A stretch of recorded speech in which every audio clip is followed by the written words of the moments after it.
Thank you for joining us for a Legacy of Service video series. My name is Celia Garcia Alvarado, and I am the Executive Director of the Education Fund for the Cesar Chavez Foundation. The Education Fund is one of the Foundation's social enterprises, and we are dedicated to building a just society by educating the hearts and minds of children through diverse and culturally responsive products and services in under-resourced communities. We are joined today by Dr. Edwin Gomez, who is a superintendent of Riverside County Office of Education. Welcome, Dr. Gomez. Good morning, Celia. Great to be here. Good. Well, first off, I just want to start off by saying thank you. On behalf of the Education Fund, we really appreciate the opportunity to have piloted our digital summer learning program with 500 students this past summer. It was a true pleasure to collaborate with your staff and implement a successful program that was well received by students and their families.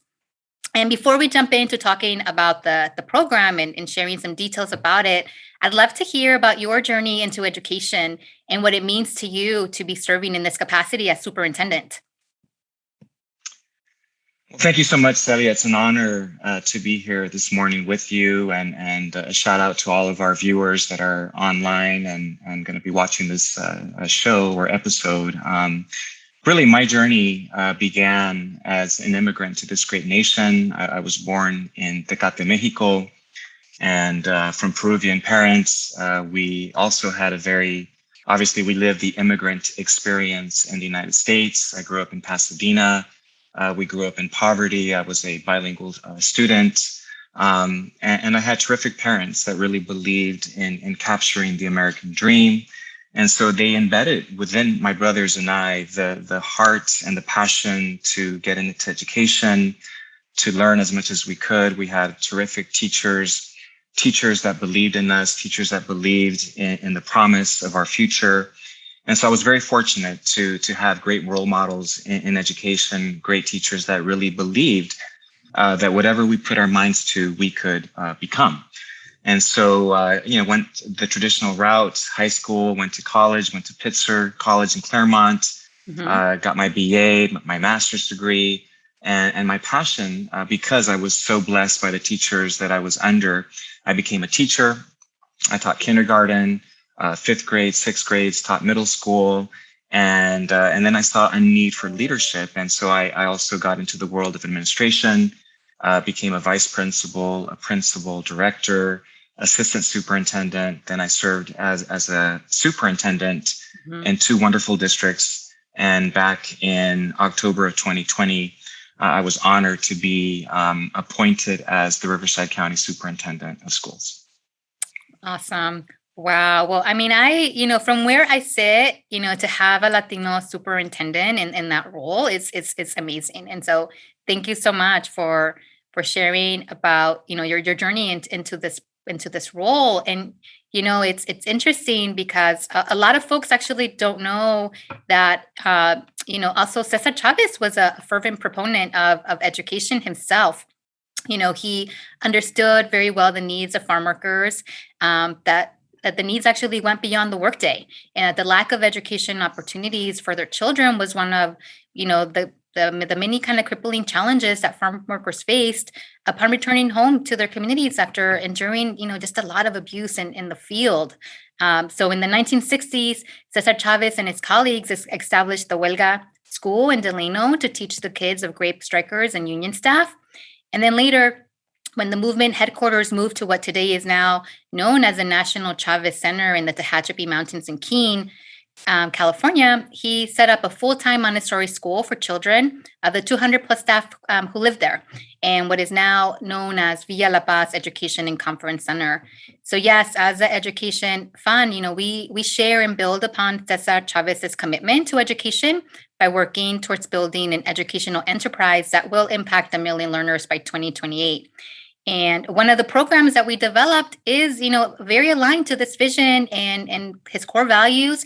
And it's called the Cesar Chavez Digital Summer Learning Program. And we know that the primary reason it made sense for us to partner is because of your initiative, Literacy by 5th Grade. Can you please tell us more about this initiative?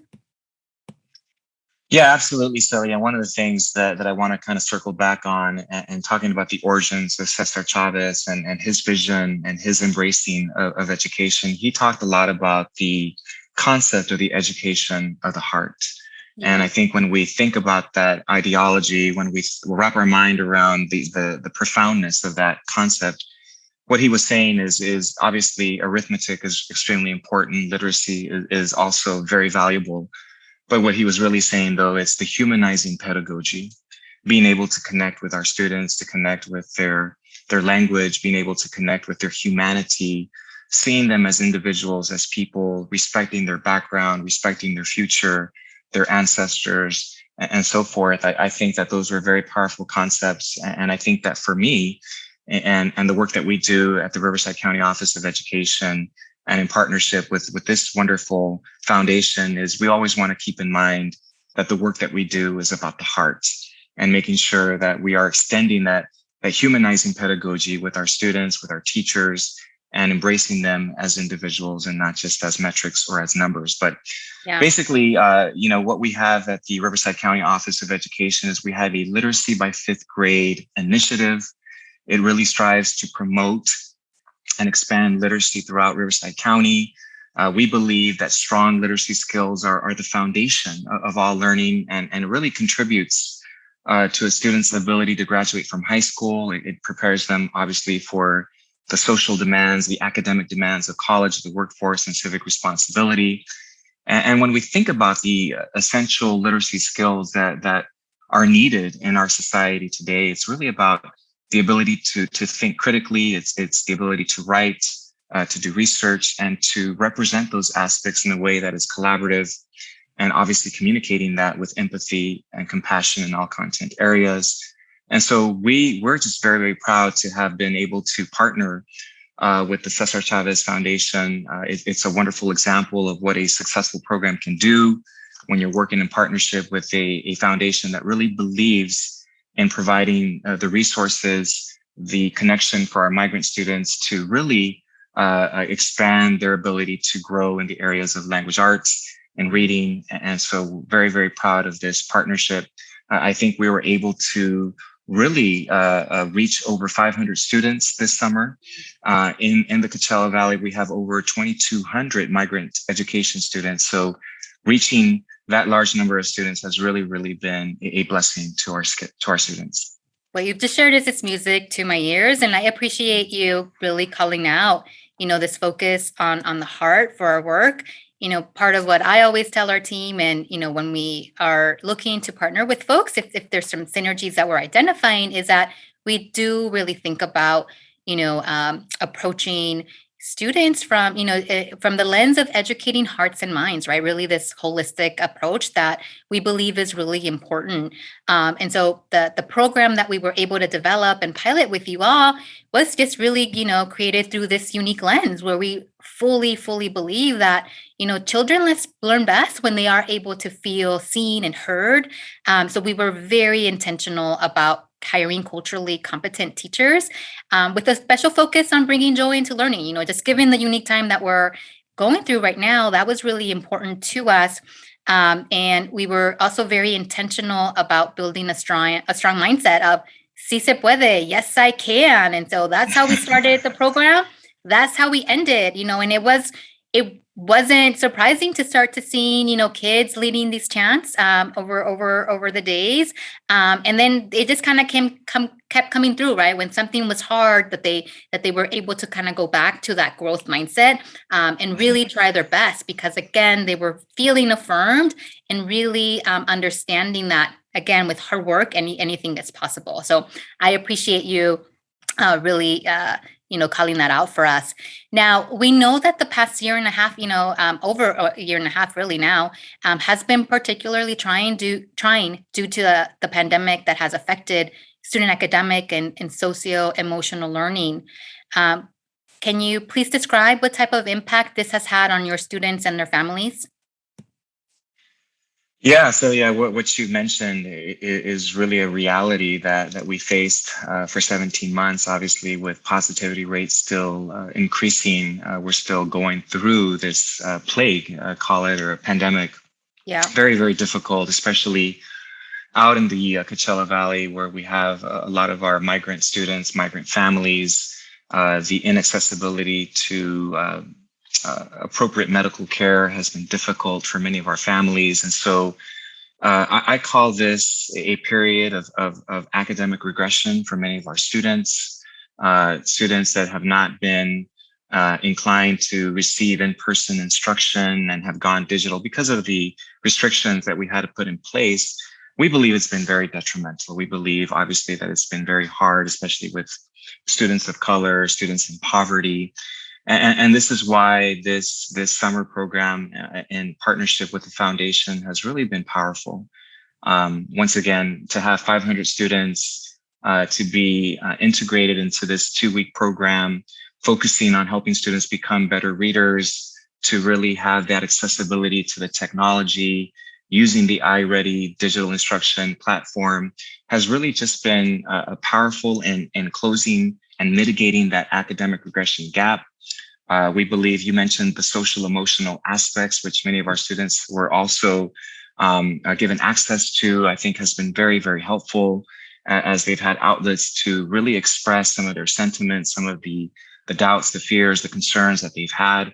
One of the things that I really appreciate about this program is that throughout the length of the program, the attendance has just been phenomenal. I think we had an overall attendance rate of 86%, which is very strong, especially for a virtual program where you're competing with other district offered summer school programs. Yeah. So I was very pleased. I was pleased with the positive response, the survey results from all the stakeholders, from the students, parents, and teachers, with students responding between 86 to 90% that they believe that the program made them better readers.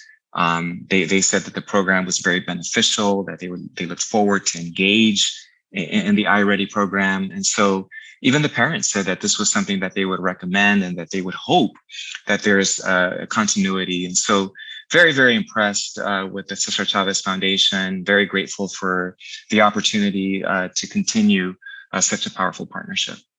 Thank you. Well, I appreciate you, calling it out because at the end of the day, it was a pilot, right? And I just want to, again, express sincere gratitude for taking a leap of faith with us, right? Because, I mean, we put forth a product that we wholeheartedly believed in.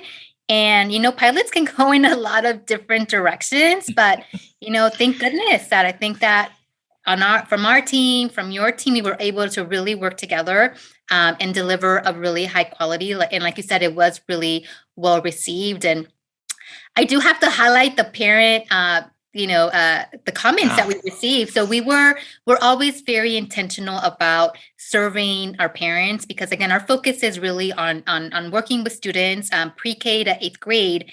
And we believe that parents display a really important role in supporting their students' education, but then also supporting the success of our programs. And our team was really diligent about, picking up the phone and calling our parents. So we called over 80 parents, and we wanted to hear what worked and what didn't. And we were so excited to just hear that 100% of our parents said that they would recommend this program to another parent. And so for us, it's the biggest compliment, right? To be able to hear that from parents. And we even saw parents engaged in the virtual sessions, right? When the kids were reading, we saw some parents right next to them because they were intrigued to see, the books that kids received in their literacy backpacks. They were all culturally relevant. And so they were really excited. We even had a family that when they were reading Too Many Tamales, one of the students was like, wait, I just had tamales for breakfast right now, right? And so it was just so fun to be able to see that. And again, it just goes back to the power of students and families that's being really affirmed, which I really believe is such an important recipe for student success, right? To be able to have students thrive. So love that, that you found that this was a great program. And from our end, we're hoping that we can continue to do this work for sure. So thank you for that. And, as we close out our time, I know that you are a big proponent of building community partnerships to further the work that you and your team do day in and day out. What advice and/or, key takeaways can you share about the importance of partnerships with our viewers? Yeah, thank you, Celia. I think partnerships are extremely important. This work that we do in education cannot be done by just educators alone. I think we really have to have a collective impact mindset. And that means really working with different partners and working with different organizations, people that are passionate about students, passionate about our community. I think the more voices, the more collaborative forces that we can bring to the table, the greater the benefit for our students. And this is why I'm excited about continuing our partnership for the next summer and looking perhaps to strengthen the program by allocating more time. So maybe it's not just 2 weeks next time, but it'll be a full month. Mhm. I believe that also providing students with the possibility of having in-person instruction or a hybrid option, I think would also be very powerful. But it goes back to that African proverb. It truly takes a village to raise the child. And I Mhm. think the more talents, the more people with different energy, different resources, the more we can bring those and coalesce those together, I think the greater for our students. So once again, just very appreciative of this partnership with the Cesar Chavez Foundation. And we look forward to more opportunities to be able to work together. Yes, absolutely. Well, yes, count us in. We are here to support your work, right? And your leadership to really be able to attain your vision for students across Riverside County. Well, thank you, Dr. Gomez, for joining me in this conversation. It's such a pleasure to be able to hear more about your insight into your journey into education in your current role, and to also hear your thoughts on our program. I also want to thank the folks who were able to tune in. Thank you, thank you. And I invite everyone to just go visit our respective websites to learn more about our work and connect with us if you'd like to explore opportunities for us to collaborate and partner. Take care, everyone, and be well. Thank you.